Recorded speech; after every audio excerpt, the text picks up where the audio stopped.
Live from the BDN Studios, it's Bang and Dang. That's awesome. If you don't like that, then You ain't black.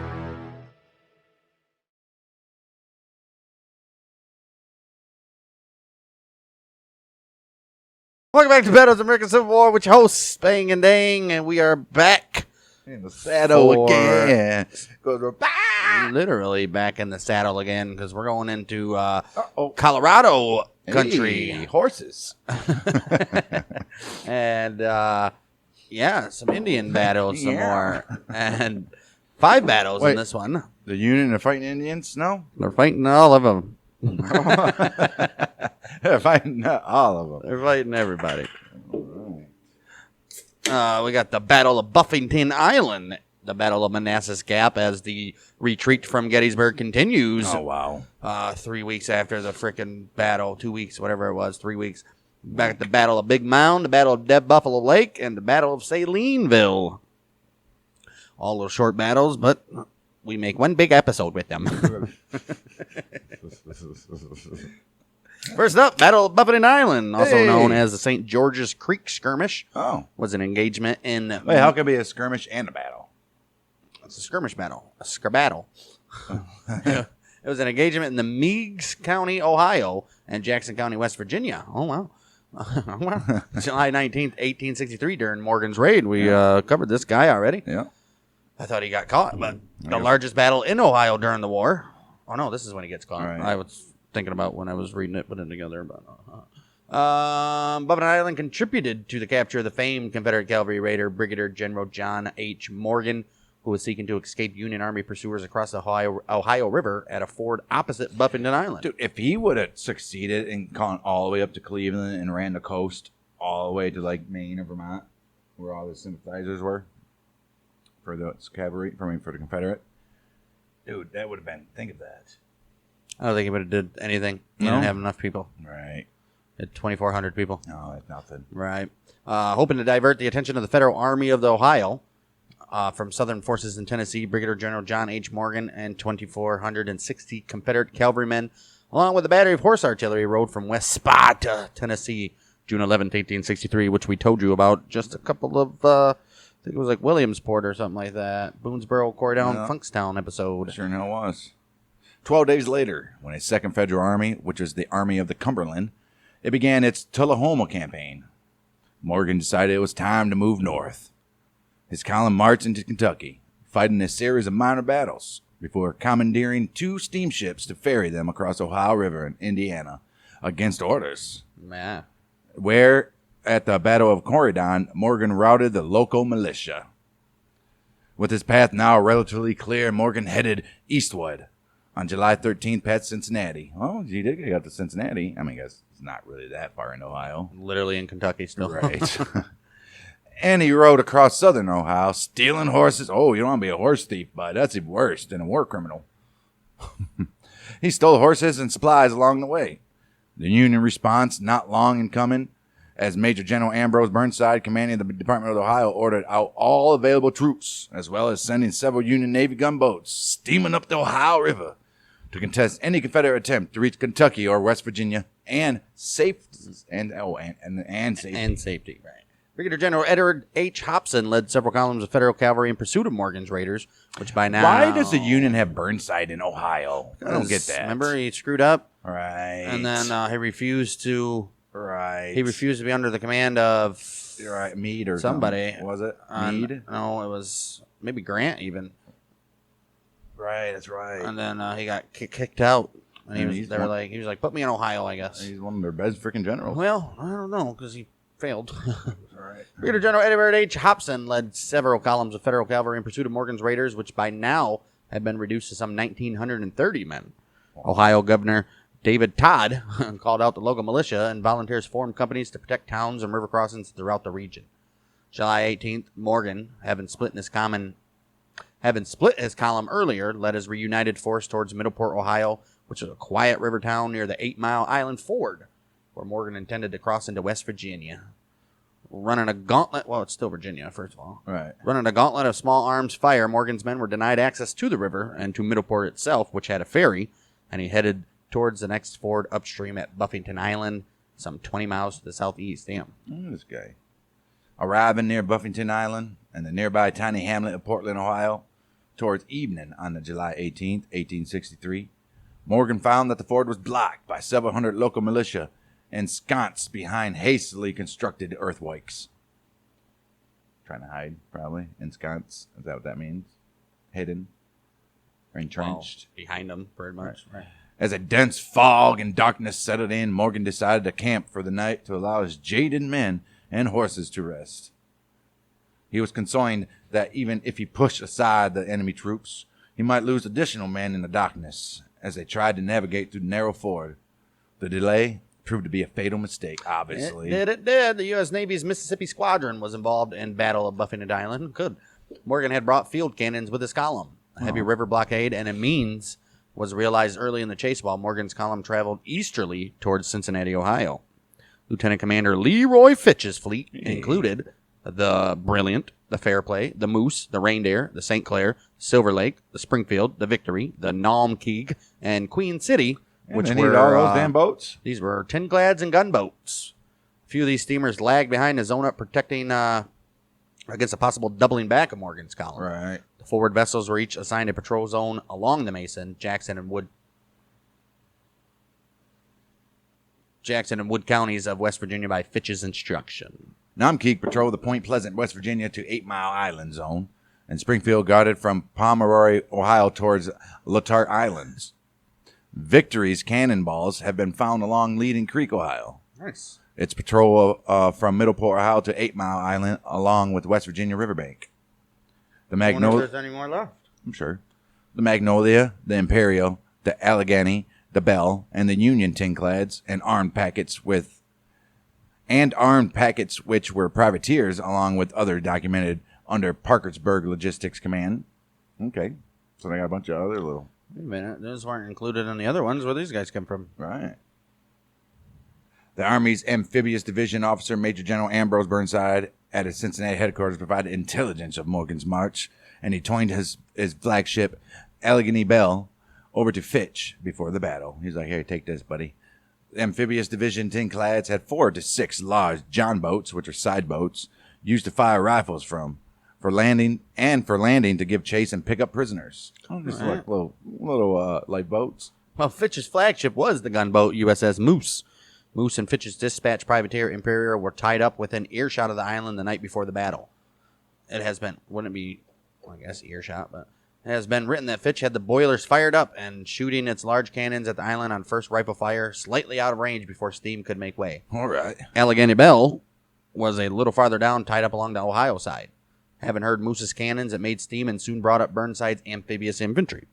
Continuing upstream after the main battle dissolved into skirmishes, Moose fired on a Confederate artillery column trying to cross the river above the island at the next shoal crossing. Fitch dispatched Imperial to recover Confederate field artillery left behind. All right, so, okay. All along the river, spotty gunboat and field cannon fire with clusters of rifle fire was hoyed, shooting at Morgan's scouts looking for another possible ford. Meanwhile, Parkersburg Logistics Terminal had sent a local armed packet with 9th Infantry sentries below Blennerhassett Island on word of the battle's gunfire some 20 miles below. Damn, 20 miles. These paralleled patrols opposite the Belpre, Ohio Union Army encampment below the Ohio side of the terminal. The Steamboat River Harbor and large land debarkations. What? Debarkations? Never heard that word before in my life. This Steamboat River Harbor and large land debarkations camp blocked Morgan's further attempt to ford the river upstream, twining his retreat northerly and away from the Ohio River area. The local support vessels were busy hauling ammo, rations, and prisoners. Belpre, Ohio, had a supply receiving dockage and a depot. Oh, good for them. On the foggy morning of July 19th, the Federal brigades under Henry N. Judah, which had 1,100 men, finally caught up with Morgan and attacked his position on the broad floodplain just north of Portland. As another column under Edward Hobson arrived on the scene, he had 450 men. In the spirited early fighting, Major Daniel McCook, the 65-year-old patriarch of the famed Fighting McCooks, he's old. He was mortally wounded. Oh, no. In addition to Union gunboats, the USS Moose and the Allegheny Bell, which were both flagships, steamed into the narrow channel separating Buffington Island from the floodplain and opened fire on Morgan's men, Hey. spraying them with shell fragments. Hey, fantastic. Soon they were joined by the 3rd gunboat.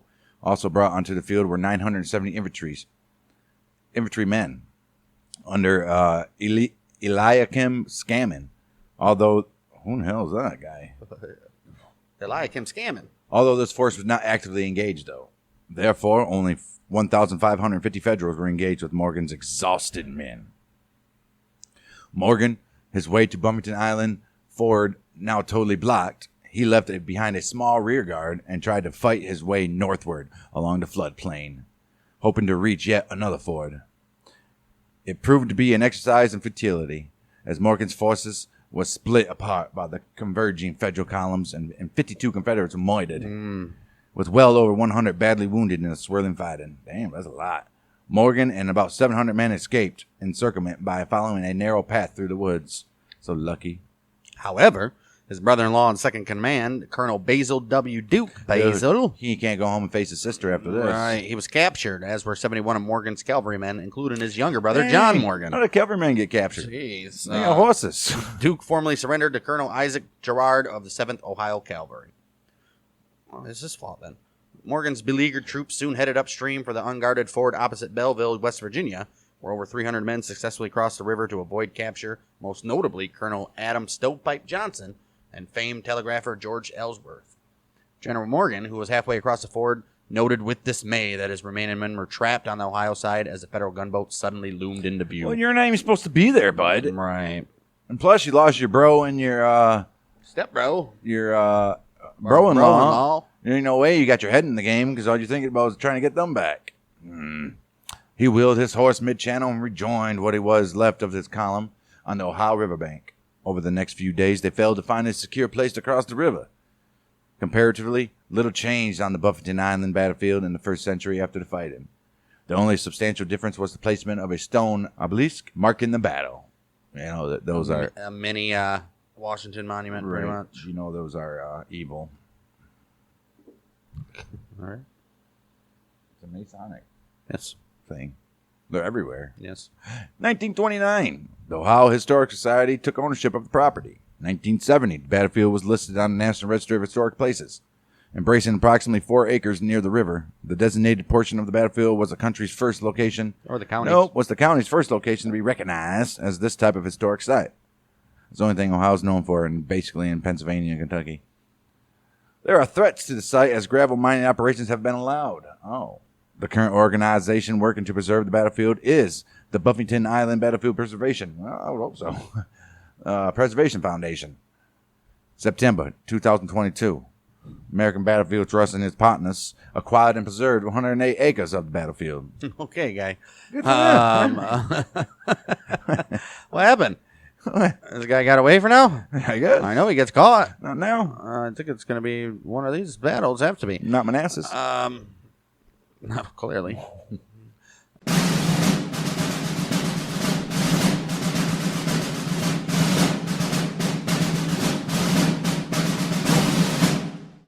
Battle of Manassas Gap, also known as the Battle of Wapping Heights, wet-ass pussies in the heights, took place July 23rd, 1863 in Warren County, Virginia, at the conclusion of Robert E. Lee's retreat back to Virginia in the final days of the Gettysburg campaign. Following a defeat at the Battle of Gettysburg, Lee's Confederate Army of Northern Virginia retreated across the Potomac at Williamsport, Maryland, and withdrew into the Shenandoah Valley. Major General George G. Meade's Army of the Potomac, in pursuit of his army, decided to try to flank the Confederate Army by crossing the river east of the Blue Ridge Mountains at Harper's Ferry and Berlin, Maryland, into Loudon Valley, and then forcing a passage across the Blue Ridge in Lee's rear. To this end, on July 23rd, Meade ordered the 3rd Corps under Major General William H. French to cut off the retreating Confederate columns at Front Royal, Virginia, by forcing passage through the Manassas Gap. Oh, shit. This dude got a plan. At dawn, French began his attack with New York Escalisior Brigade, led by, what's that? Excelsior? Excelsior. Sure. At dawn, French began his attack. Hey, I'm walking here. At That dawn, is New York, I guess. yeah, at dawn, French began his attack with the New York Escalisior Brigade. He was led by Brigadier General Francis Hey, Spanola. and he was fighting against Brigadier General Ambrose Wright's brigade of the Georgians under the command of Colonel Edward J. Walker of the 3rd Georgia Regiment, and they were defending the pass. The fight was slow at first, with the superior Union first using its numbers to push Walker from his defensive position back through the gap. In late afternoon, around 4:30 p.m., French made a concerted assault on Walker's brigade, driving them from the gap. Out in the open, right? The Confederates were quickly reinforced by Colonel Edward Asbury O'Neill's brigade and artillery of Colonel Thomas Henry Carter, which stalled the Union advance. By dusk, the Union attack became uncoordinated and was abandoned. During the night, Confederate forces withdrew into the Luray Valley, and on July 24th, the Union Army occupied Front Royal, but Lee's army was safely beyond pursuit. Oh, shit. The small fight was inconclusive. The Union Army was able to successfully gain passage through the gap in the Blue Ridge and occupy Front Royal, but not before Lee was able to withdraw further up the valley to safety. By failing to cut off the Confederate retreat and bring Lee into battle, the Army of Northern Virginia was allowed to reorganize and regroup. By the end of the summer, both armies had taken their familiar positions opposite the Rappahannock and the Rabadon rivers, setting the stage for the Bristow and Mine Run campaigns in the fall. Yes, sir. So there was no battle here at all. Skirmish. Right? Right.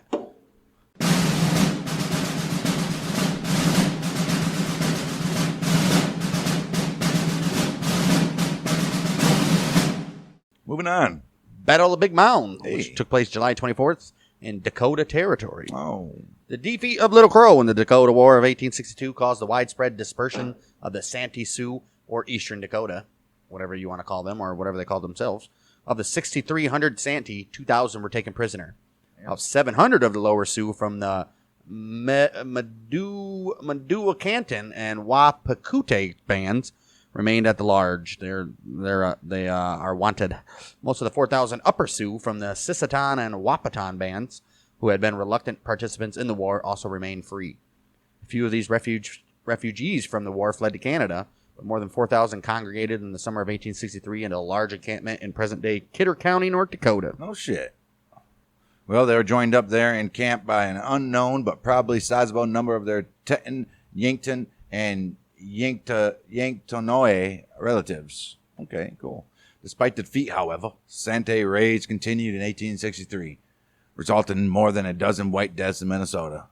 To protect the frontier, Henry Hastings Sibley, appointed Brigadier General of Volunteers, was ordered by his superior, General John Pope. He was like, I order you to lead a military expedition to punish them Santees.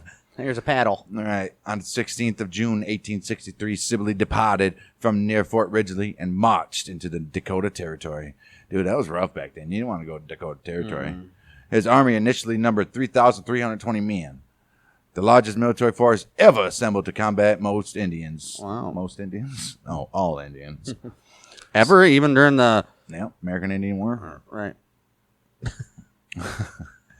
Sibley's ponderous column proceeded very slowly. Even during the war that's coming up in the 70s and 80s, where some are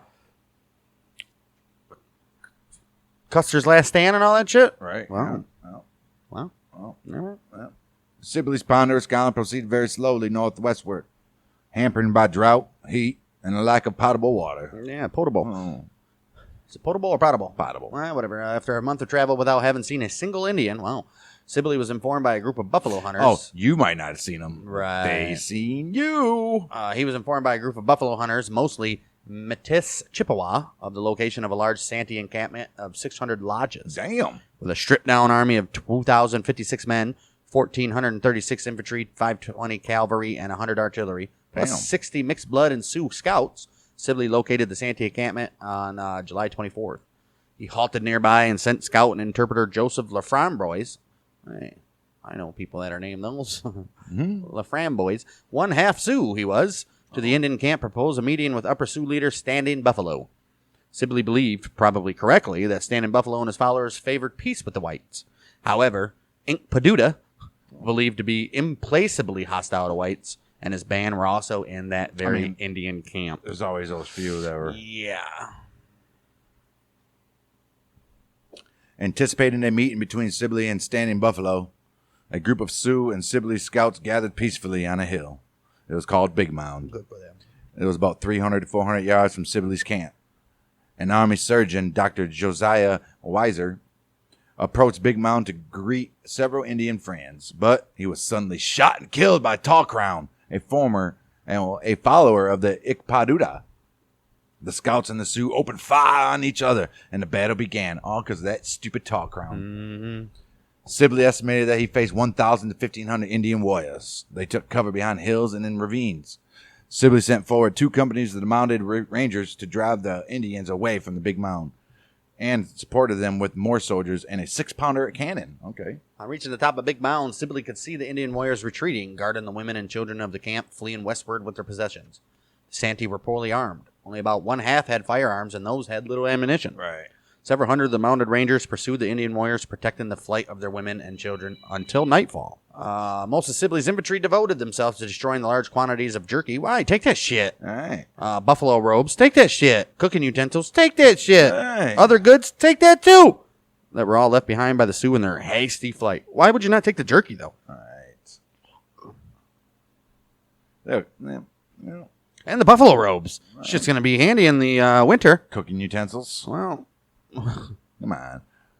Sibley intended for the Rangers to continue the pursuit of the Sioux the very next day. We're going to pursue the Sioux. Right. Camping where they were for the night. So they stopped right there and just said, you know what? All right. There's already campfires made. Right.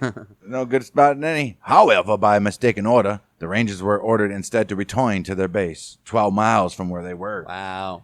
They arrived exhausted, and Sibley was forced to rest his soldiers and horses the next day, July 25th, before continuing his pursuit on the 26th of July. No, they're long gone now. Yeah. Sibley's casualties for the day were 3 dead and 4 wounded. That's not bad. Sibley's official report, he estimated that 80 Indians had been murdered and wounded. But his diary said that only 9 were killed. Hey, he couldn't lie in his diary. He's like, no, this is my personal This thoughts. is my diary. I would not lie. The Sioux seemed to have little stomach to fight Sibley.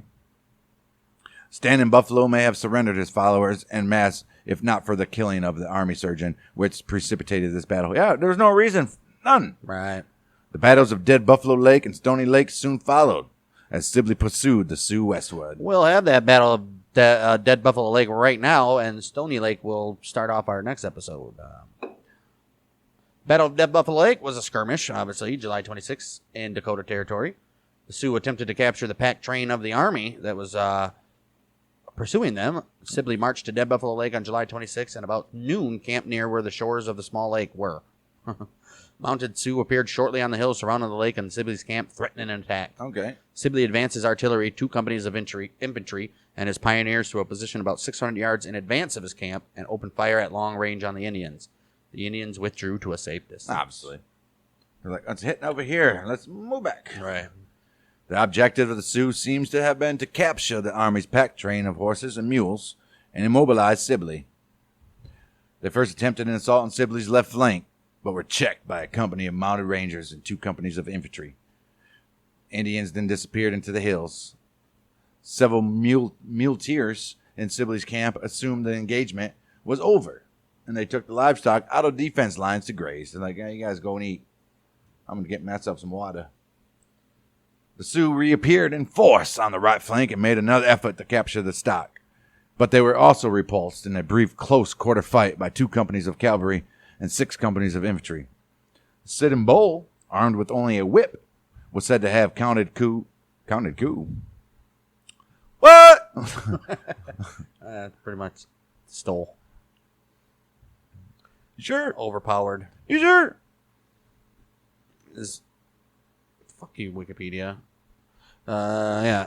Winning prestige against an enemy in battle. Showing bravery. Oh, so persuading him to defeat without having to kill him. So he probably was like, he flexed on him and was like, here, take it. Right. Smart move. Sitting Bull, armed with only a whip, was said to have flexed upon the muleteer, and he captured their mule. All right. Failing in their mission to capture most of the horses and mules, the Indians then retired from the field and the battle was over. 1 soldier was killed. The soldiers estimated they had killed 15 Sioux. Oh. Sibley continued his pursuit of the Sioux the following day, which July 28th, we'll have them engaging once again at the Battle of Stony Lake. Yeah, just following these guys everywhere.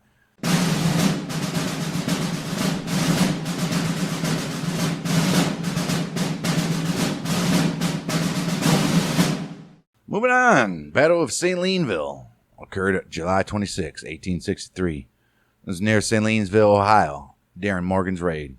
It was the northernmost military action involving... Oh, I know we got a comment the other day about how we're not pronouncing cities right. Why? We're trying.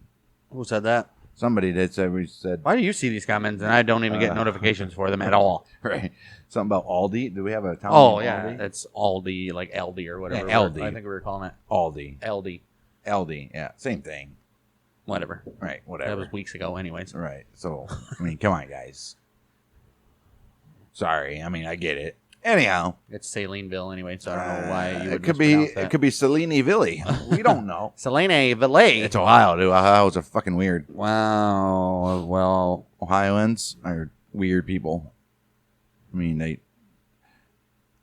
Tell you what, they sure ain't Michiganders. Yeah, but they interbreed with each other. Like the thumb of Michigan. It's bad stuff, bud. Indiana's even worse. Did you know that? Okay.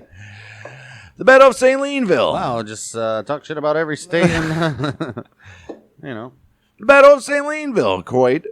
26th of July, 1863, near Salineville, Ohio, during Morgan's raid. Yep. Okay, here's where old Morgan meets his end. It was the northernmost military action involving an official command of the Confederate States for of them. America. June 1863, Confederate Brigadier General John Hunt Morgan, he departed his camp in Tennessee on a raid with 2,460 men. Yes, we know this. He was intended to divert the attention of the Union Army of Ohio from Southern forces in the state. July 8, 1863. Morgan crossed the Ohio River at Brandenburg, Kentucky, and entered Indiana in violation of his orders to remain in Kentucky. We all know that. Yep. After his victory at the Battle of Corydon, Morgan proceeded eastward in Ohio, pursued by federal troops under Brigadier General James Shackelford. July 19th, It's not on the table. he attempted to cross the Ohio River into West Virginia at Buffington Island. Obviously, we just covered that. Wow, I'm touching my foot. Weird. Some of his men did not make it across, and he chose to go back with them.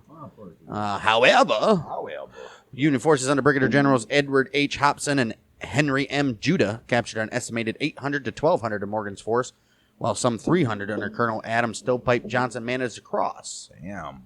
Like I said, General Morgan and his remaining 400 men escaped, cut off from the river crossing, still searching for a way to get across. They're like, dude, I screwed up, man. Damn. When another attempt to the He fort. thought he was slick, going Right. through and running over He little thought- militias and Right. shit. Idiot. When another attempt to ford the river failed, he headed north, eventually reaching Columbiana County, still hoping to cross the Ohio River at some point and head back to the south. His route took him through a number of terrified villages. They're like, oh, you're not supposed to be up here? They They said the war would never come here. Right. Moorfield, those villages included Moorfield, Harrisville, New Athens, Smithfield, New Alexandria, Wintersville, Two Ridge, Richmond, East Springfield, Burgholtz, and Monroeville, which is in Jefferson County. With his horses playing out and his men emotionally and physically exhausted, Morgan trudged northward while his pursuers blocked attempts to reach the river. And this dude was like, oh no. I don't know what I'm going to do. Oh no. Union General Shackelford continued in pursuit, leading a mixed command of cavalry, artillery, mounted infantry from Illinois, Kentucky, West Virginia, Tennessee, Michigan, and Ohio, as well as Steubenville militia. Hey. Morgan's weary men were isolated under constant pursuit and headed deeper into enemy territory. Eventually, Morgan was flanked and cut off by Union forces July 26th at Salineville What do near you think Lisbon. was going to happen? Badly outnumbered, he attempted to cut his way out from the estimated 3,000 Federals. This guy's a moron. Idiot. He lost 364 men, including 23 dead, several wounded, and nearly 300 captured. Dude, I know we only 23 dead because it's a civil war, but Right. imagine having 23 dead in a modern battle today. Right. That would be huge. Huge. Even one dying in a battle is Right. Huge, dude. Right. You barely have that. It's ridiculous. I mean, come on. Benghazi was only, what, 4? Something like that, man. That wasn't even a battle, but I'm Right. talking about battles. Right. How many people soldiers officially killed in the 20 years of Iraq War. It's only like 3,000 and something. Maybe. Yeah. That's crazy. Yeah. All right. He lost those guys in a firefight that lasted no more than an hour and a half. Remarkably, General Morgan and a small number of his men initially managed to elude capture. However, at about 2 p.m., they surrendered to Union Major George W. Rue of the 9th Kentucky Cavalry near West Point, Ohio, approximately 8 miles northeast of Salineville. Today, a historical marker commemorates the location of the surrender, which is at 40 degrees 41,833 north with 80 degrees at 44,633 west. Whatever. That's exact coordinates, obviously. Yeah. Major Rue later reported that General Morgan, upon first seeing the major and his troops approaching, surrendered to one of his own prisoners, which was Ohio militia captain named Burbridge. He was like, I see you guys coming up here. I'm just going to let you do it. All right. Who then immediately paroled Morgan and his fellow officers, an act that would have allowed them to return home to Kentucky as non-combatants. Rue disregarded that quote-unquote surrender and insisted Morgan formally surrendered to the Union forces, ignoring the paroles. Oh. Yeah, it was just a regular. Yeah, who the hell's this guy? He might have been an officer. He was a militia captain, though. Oh. He said, no, you're going to surrender to the Federals. Yeah. Troops escorted Morgan to Columbus, Ohio, where he and many of his officers were imprisoned in the Ohio Penitentiary. Damn, they didn't even say go ahead and roll on out, bud. I don't know. It'd be different if we would have caught you in Kentucky or something, but you're up here in Ohio. You don't belong here in Indiana, Ohio. Scaring these folks. Many of his captured soldiers were sent to Camp Chase and other prisoner of war camps in the North. July and August 1863, Ohio Governor David Todd led an inquiry into Morgan's surrender. Governor Todd concluded that Captain Burbridge was actually James Burbick, who was a private citizen of New Lisbon, Ohio, who had never served as an officer in the Ohio militia. As such, Governor Todd ruled that he had no authority over Morgan and that Morgan's surrender to Union forces stood. Oh, shit. Another Confederate action, St. Albans raid, was farther north than the Battle of Salineville. On October 19, 1864, 21 Confederates slipped southward from Canada. Wow. From Canada and raided St. Albans, Vermont. However, the Vermont Raiders were not in official command of the Confederate Army. Historians connect the St. Albans raid to Confederate Secret Service.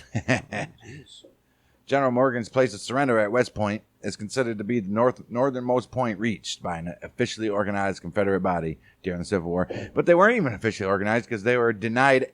They're going against orders. So the matter is still an actual leader in the army. Yeah, but it wasn't a Confederate. Doesn't matter. He still had official troops and shit. Yeah, but it wasn't a Confederate plan. Okay. How many of these other guys ignored orders and other shit? Does that mean it's not right? Yeah.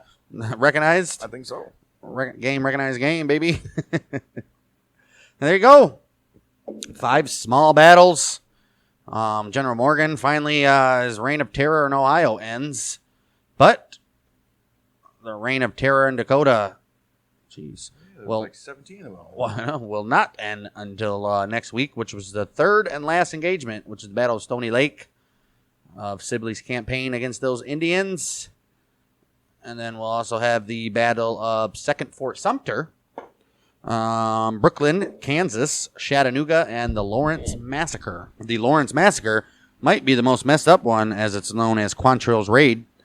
And in retaliation for a bunch of Union sympathizers in Kentucky, he goes on to kill.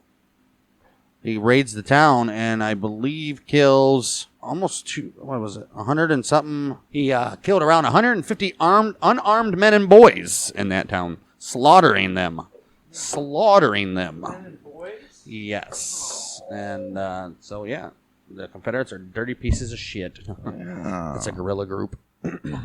Quantrill. And you guys might know Quantrill's Raiders as, if I'm not mistaken, Quantrill's Raiders, Jesse James called them his home for a minute there. Right. It's either Jesse James or the other one, Billy the Kid, one of them. I think it was Jesse James, though. We've covered that in our Outlaws and Gunslingers podcast, so we'll have that next week. Go make sure you guys are checking out Outlaws and Gunslingers, where we're in the middle of the mafia. Where this week's episode is going to be about Vincent Gigante, who was known as the Odd Father, as he spent about a decade faking like he was mentally ill, would walk around the streets mumbling to himself in a bathrobe, pissing on the sidewalks and stuff, so that way he could escape indictments and shit, acting like he was mental. Why didn't they just put him in a facility? Because they couldn't charge him with nothing. All right. Yeah, and then we'll have him, and then over on, according to Wikipedia, we shall be covering sexual intercourse this week. Hey, man, we didn't pick it. We didn't pick it. You know, according to Wikipedia, we spin a wheel, and random Wikipedia articles are thrown on that wheel, and we must read what is picked, and it landed on sexual intercourse. So we just covered climate change in our last episode, so if you're interested on that, what Wikipedia has to say about that, trust me, yeah, just leave it at that. Go check out, according to Wikipedia, Outlaws and Gunslingers, and we shall be back for a couple more battles on the Battles of the American Civil War. We are the Mountain Michiganders with Big Ding.